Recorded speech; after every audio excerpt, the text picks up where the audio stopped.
Hi friends, మేము చేసే latest videos మీ మొబైల్కి నోటిఫికేషన్గా రావాలి అంటే సబ్స్క్రైబ్ బటన్ క్లిక్ చేసి పక్కనే ఉన్న బెల్ ఐకాన్ని యాక్టివేట్ చేసుకోండి. Hi friends, welcome back to my channel. ఈరోజు వీడియోలో నేను మీతో షేర్ చేస్తున్నాను, రాత్రిపూట అన్నం తింటే బరువు పెరుగుతారా అనే డౌట్ చాలామందికి వస్తుంది.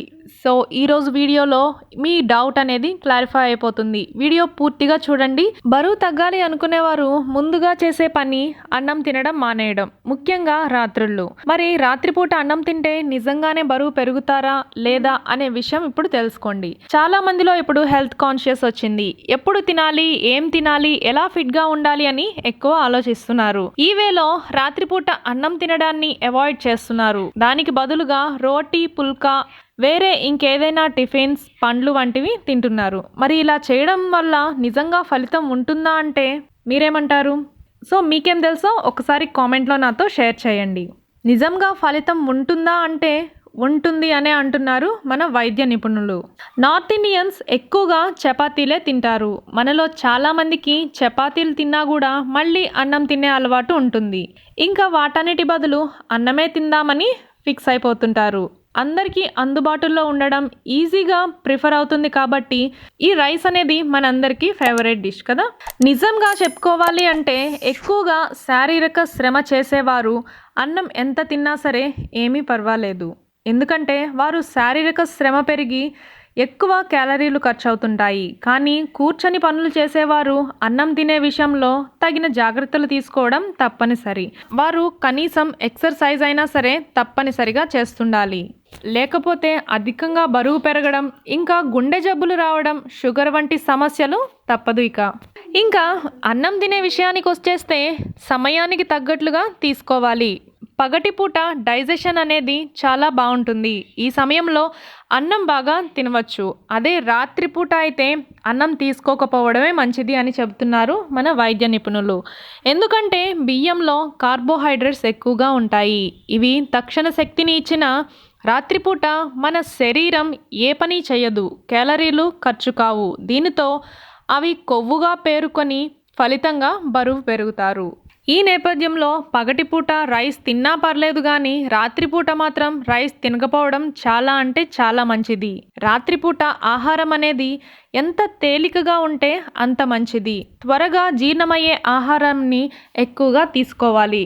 కడుపు కాస్త ఖాళీగా ఉంటే నిద్ర కూడా బాగా పడుతుంది. రాత్రిపూట ఎక్కువ ఫుడ్ తీసుకోవడం ముందు తప్పనిసరిగా మానాలి. రాత్రిపూట కడుపు నిండా తినేసి వెంటనే పడుకోవడం వల్ల నిద్ర సరిగ్గా పట్టదు, క్యాలరీలు ఖర్చు కావు. ఇలా జరగటం వల్ల తద్వారా మనకి ఒంట్లో ఫ్యాట్ అనేది పెరిగిపోతుంది. పైగా బరువు ఈజీగా పెరిగిపోతారు. అన్నం తింటే మనకి కడుపు నిండుగా ఉన్న భావన కలుగుతుంది. మనకి చిన్నప్పటి నుంచి కూడా బియ్యం మన డైట్లో భాగం అయిపోయింది. అందుకే ఏ వంటకం ఉన్నా కానీ, చపాతీలు తిన్నా, రోటీలు తిన్నా, ఇంకేమైనా ఐటమ్స్ తిన్నా కానీ మెయిన్ డిష్గా మనం రైస్ మాత్రమే ప్రిఫర్ చేస్తాము. ఇందులో ఎన్నో రకాల రైస్ వచ్చేసాయి. Red rice, brown rice, green rice అంటూ చాలా రకాల రైస్ కూడా వచ్చాయి. వీటిని తినడం వల్ల అంతగా ఉపయోగం ఉండదు. అసలు రాత్రిపూట అన్నం తినకపోవడమే మంచిది. రాత్రిపూట అన్నం తినడం వల్ల కావాలని మనమే సమస్యలు కొని తెచ్చుకున్నట్లు అవుతుంది. సాధ్యమైనంత వరకు అన్నం తినకుండా రోటీ, పుల్కాలు, ఇంకా ఆయిల్ తక్కువగా ఉన్న చపాతీలు తినడం చాలా మంచిది. చపాతీలు, రోటీలు తినచ్చు అన్నాం కదా అని దాని నిండా కూడా ఆయిల్ వేసుకొని పైగా ఒక 5-6 లాగిచ్చేసారనుకోండి, మీకు అన్నం తిన్నదాంతో సమానంగా ఉంటుంది. కాబట్టి బరువు తగ్గాలి అనుకునే వాళ్ళు, హెల్దీగా ఉండాలి అనుకునే వాళ్ళు చపాతీలు, రోటీలు తిన్న 2-3 కంటే ఎక్కువ తినకుండా ఉండటం చాలా మంచిది. అందులోకి మంచి కర్రీని జత చేయండి. మంచి ప్రోటీన్ ఉన్న కర్రీతో తీసుకోవడం వల్ల మంచి హెల్దీనెస్ వస్తుంది. మన బాడీకి ప్రోటీన్స్, న్యూట్రియంట్స్ అనేవి అందుతాయి. చాలా హెల్దీగా మారుతాము. సో బరువు తగ్గాలి అనుకునేవారు రాత్రిపూట అన్నం స్కిప్ చేయడం చాలా మంచిది. తర్వాత మీకు ఇంకొక డౌట్ రావచ్చు, మేము ఇంత తక్కువగా తీసుకుంటున్నాము, మరి ఆకలేస్తే ఏం చేయాలి అని చెప్పి. ఆకలి వేసినప్పుడు మంచి ఫ్రూట్స్ని తీసుకోవడం చాలా మంచిది. ఎలాంటి ఫ్రూట్స్నైనా నైట్ టైం తీసుకోవచ్చు. కానీ ఇంకొక విషయం గుర్తుపెట్టుకోవాల్సింది ఏంటంటే, మీరు ఆహారం తీసుకున్న తర్వాత మీరు నిద్రపోయే సమయానికి మధ్యలో 3 గంటల పాటు వ్యవధి అనేది తప్పనిసరిగా ఉండాలి. ఇంత గ్యాప్ ఉండడం వల్ల మీరు తీసుకున్న ఆహారం చక్కగా జీర్ణమవుతుంది. రాత్రిపూట మీరు మంచిగా భోజనం చేయాల్సిన టైం వచ్చేసి 8 గంటలు.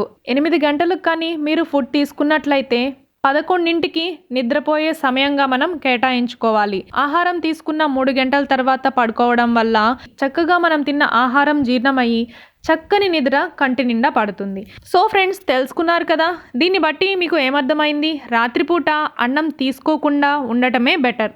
కాబట్టి రాత్రిపూట అన్నం తినడాన్ని నిదానంగా అవాయిడ్ చేస్తూ చపాతీ, రోటీ, పుల్కా ఇంకా ఫ్రూట్స్ తినడానికి ఎక్కువ ప్రిఫరెన్స్ అనేది ఇవ్వండి. ఓకే ఫ్రెండ్స్, ఐ హోప్ ఈ వీడియో మీకు నచ్చింది అనుకుంటున్నాను. నచ్చితే డెఫినెట్గా లైక్ చేసి మీ సోషల్ మీడియాలో షేర్ చేయండి. ఇంకా మన ఛానల్ని సబ్స్క్రైబ్ చేసి సపోర్ట్ చేయండి. నెక్స్ట్ మరొక యూస్ఫుల్ వీడియోతో కలుసుకుందాం. Thanks for watching this video.